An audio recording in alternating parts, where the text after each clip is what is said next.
Estamos de volta e bora lá conhecer o outro elemento subjetivo do meu pagamento direto, que é o acipens, ou a quem se deve pagar, tá?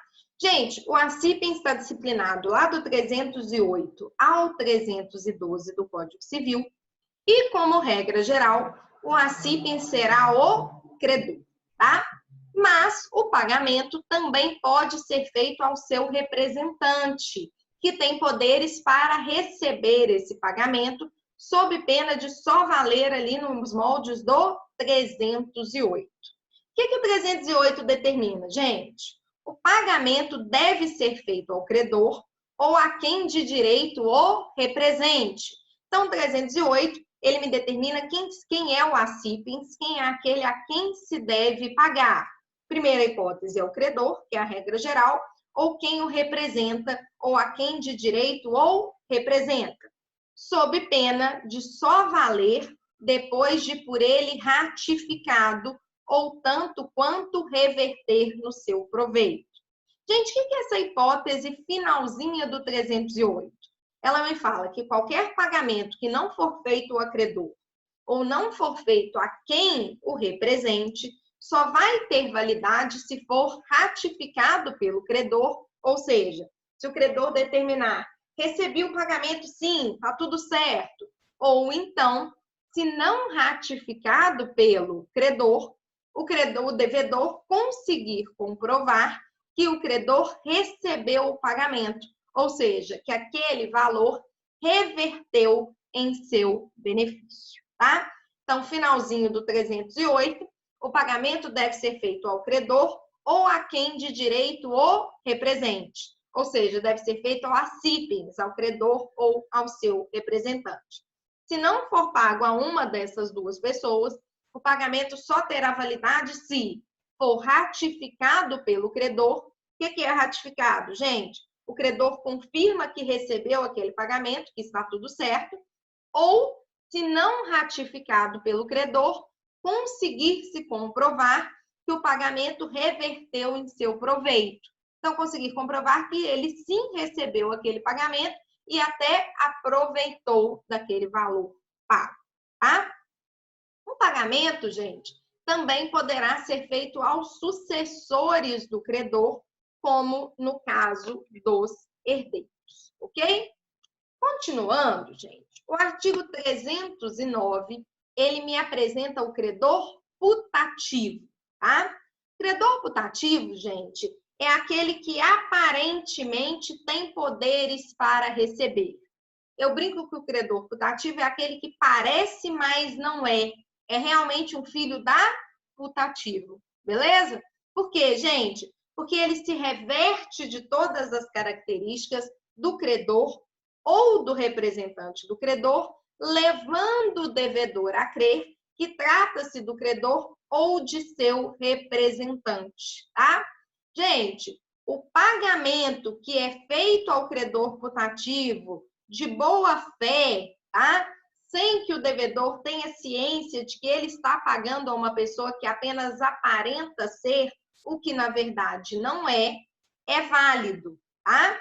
Então, o 309 me fala que o pagamento feito de boa-fé ao credor putativo é válido, ainda provado depois que não era credor. Então, se o devedor ele paga a uma pessoa que não é o credor, que não é um representante do credor, mas ele o faz de boa-fé, acreditando realmente que aquela pessoa é o credor, porque aquela pessoa se reveste de todas as características, tá, do credor, esse pagamento será válido. Então, gente, o credor originário depois vai ter que ajuizar uma ação de cobrança em face do credor putativo. Um exemplo, gente, é quando acontece muito no interior, né? Que as imobiliárias, os locadores, eles vão até a casa dos locatários buscar o valor do aluguel, tá? Imagina que todo mês bate lá na sua casa um funcionário da imobiliária com um crachazinho, com o uniforme da imobiliária e vem receber o aluguel. Um determinado mês, chega um fulaninho novo que você não conhece mas ele está com o uniforme da imobiliária, ele te apresenta um recibo que é praticamente igual àquele que você recebeu, e aí você efetua o pagamento do aluguel a ele e posteriormente descobre que aquela pessoa não trabalhava para a imobiliária. Gente, esse pagamento vai ser válido, tá? Porque ele foi feito a um credor putativo. Aparentemente, aquela pessoa que efetuou a cobrança, ela reunia todos os elementos do credor original ou do seu representante, tá? Então, se esse pagamento foi feito de boa fé, ele será válido, beleza? O 310, gente, ele traz uma expressão que eu costumo dizer que é quem paga mal, paga duas vezes. O 310 me fala o seguinte: não vale o pagamento cientemente feito ao credor incapaz de quitar, se o devedor não provar que em benefício dele efetivamente se reverteu. Gente, o 310, ele é exatamente o contrário do meu artigo 309, tá? Porque no meu artigo 310, o devedor, ele tem a ciência de que ele não está pagando ao credor e que ele não está pagando aquele que o represente. Então, ele sabe que ele está pagando alguém que não tem poderes de lhe dar a quitação, que não tem poderes de lhe dar um recibo válido.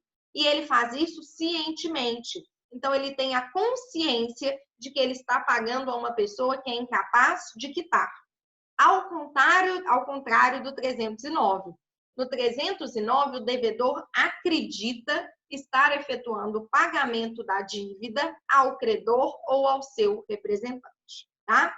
No 310, então, se o devedor ele efetua o pagamento a uma pessoa que ele está ciente que é incapaz de quitar, se ele efetua o pagamento a uma pessoa que não é o credor nem o seu representante, esse pagamento só terá validade, gente, lembra do 308, tá? Se for ratificado pelo credor ou se ficar comprovado que esse pagamento reverteu em benefício desse credor, tá? Então, se, por exemplo, eu quero efetuar um pagamento a Yasmin, tá? Eu chego em sala para poder efetuar esse pagamento a Yasmin, ela não está. Eu vejo a Ana Cristina, tá? E decido, então, pagar a Ana Cristina. Eu falo, Ana Cristina, aqui, eu estou devendo R$500 para a Yasmin, você passa para ela? Gente, a Ana Cristina é credora? Não. A Ana Cristina é representante da Yasmin? Também não. Então, a Ana Cristina, ela não tem poderes de me dar a quitação dessa obrigação. Se posteriormente, gente, a Ana Cristina, ela não repassa esse valor para a Yasmin, que é a verdadeira credora, a Yasmin pode vir me cobrar o débito? Pode. E eu posso falar para a Yasmin, paguei para a Ana Cristina, resolve com ela? Claro que não, tá? Por isso que é a expressão quem paga mal, paga duas vezes. Nessa hipótese, aquele devedor que paga cientemente a uma pessoa que não é capaz de quitar, pode acabar tendo que efetuar um pagamento duplo. Primeiro, ele pagou aquele que não tinha o poder de quitar, e depois ele vai ter que efetuar esse pagamento novamente ao credor, tá? Que é quem tinha o direito de receber.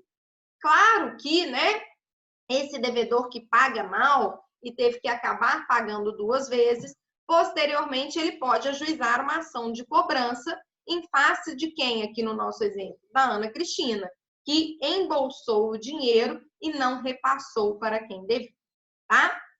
O artigo 311, gente, ele me fala da quitação. Considera-se autorizado a receber o pagamento o portador da quitação, salvo se as circunstâncias contrariem a presunção daí resultante. Lembra que eu comentei com vocês que ninguém é bobo de efetuar um pagamento sem receber a quitação, sem receber o recibo em troca? Por quê, gente? Porque o recibo, porque a quitação é a prova do pagamento, não é isso? Por isso que o 311 ele fala que considera-se autorizado a receber o pagamento aquela pessoa que é portador do recibo, aquela pessoa que é portador da quitação. Então, se chega alguém para receber o aluguel na sua casa e essa pessoa está com o recibo assinado pelo credor, você entende que você pode pagar aquela pessoa porque ela está munida da quitação, ela está munida da prova do pagamento. Mas essa, gente, presunção é uma presunção relativa. Lembrem-se que presunções relativas admitem prova em contrário, tá? Então, se as circunstâncias contrariarem essa presunção, se, por exemplo, chega uma pessoa que eu nunca vi na vida para poder receber o aluguel, eu pergunto para ela, fulano lá da imobiliária está bem? E ela parece não saber quem é fulano, ela está com uma roupa totalmente diferente, ela é uma pessoa estranha, por mais que ela esteja com recibo, eu posso, né, pressentir ali das circunstâncias que aquele recibo é falso, não é isso? Ou então alguém me apresenta um recibo cheio de erro de português, tá? Isso tudo pode me levar à presunção de que aquele recibo é falso. Então, a regra geral é que deve sim ser considerado, gente, deixa eu ver se saiu aqui da tela para você, rapidinho. Então, a regra geral, gente, é que deve sim ser considerado apto a receber o pagamento aquele que está munido do recibo, aquele que está munido da quitação. Mas se as circunstâncias ali afastarem essa presunção relativa desse mandato tácito, aí não é aconselhável que seja feito o pagamento, tá? Por exemplo, me entregam um recibo e eu percebo ali que o recibo é falso, tá? Que a assinatura ali naquele recibo é falsa, ok? Para a gente terminar os elementos subjetivos do pagamento direto, né? Vamos conversar sobre o artigo 312. O artigo 312, ele me fala o seguinte: se o devedor pagar ao credor, apesar de intimado da penhora feita sobre o crédito ou da impugnação a ele oposta por terceiros, o pagamento não valerá contra estes, que poderão constranger o devedor a pagar de novo, ficando-lhe ressalvado o direito de regresso contra o credor. Gente, pensa aqui numa seguinte situação, tá? Vamos pensar aqui no caso em que o devedor ele foi citado numa ação judicial em que o terceiro reivindica o crédito, tá? Então, o devedor ele tem um débito com o credor, mas ele é citado numa ação judicial em que um terceiro reivindica esse valor, tá? A partir do momento, gente, que ele é cientificado, que ele é intimado dessa penhora feita sobre o crédito, ele não pode mais pagar ao credor, tá? Dessa forma, ele não pode mais pagar aquele que se diz credor ao suposto credor. Ele deve efetuar o pagamento judicialmente, não é isso?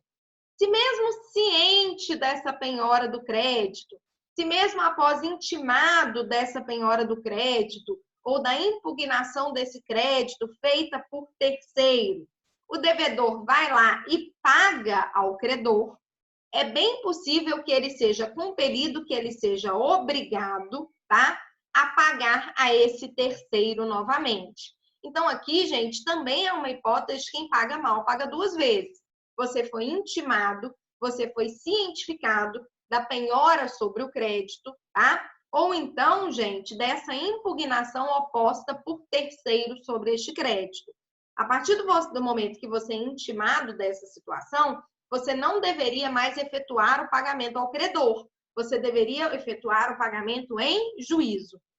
Mas ciente disso, você vai lá e continua pagando ao credor. Então, você tem ciência de que você está pagando a alguém que não deve. Como quem paga mal paga duas vezes, você pode ser obrigado, sim, a pagar também a este terceiro, tá?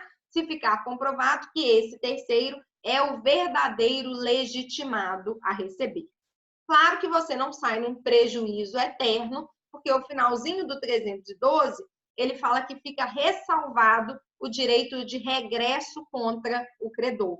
Então, este devedor que quem paga mal, né, que paga mal, paga duas vezes, ao efetuar o pagamento em dobro, ele pode entrar com uma ação de repetição de débito contra aquele que recebeu o valor indevido.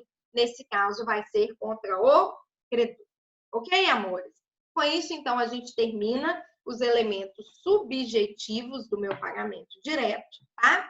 E aí, no nosso próximo vídeo, nós vamos conversar sobre o lugar do pagamento e sobre o tempo do pagamento, tá?